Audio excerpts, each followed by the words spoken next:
আমাদের দেশের ছেলে মেয়েরা বিদেশে যায় অর্থ উপার্জনের জন্য, আর বিদেশের ছেলে মেয়েরা আমাদের দেশে আসে পারমার্থিক উপার্জনের জন্য।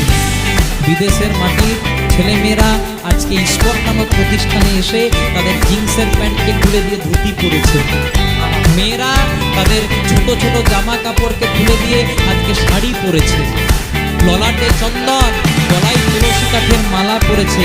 আর আমাদের হিন্দু ধর্মের মেয়েরা ওই আমাদের কালচারটাকে ছেড়ে দিয়ে পাশ্চাত্য কালচারকে ধরে রেখেছে।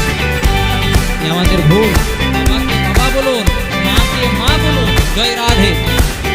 আমরা বাবাকে বাবা বলি, আবার যারা একটু বেশি হাই এডুকেটেড তারা বলে গুড মর্নিং পাপা,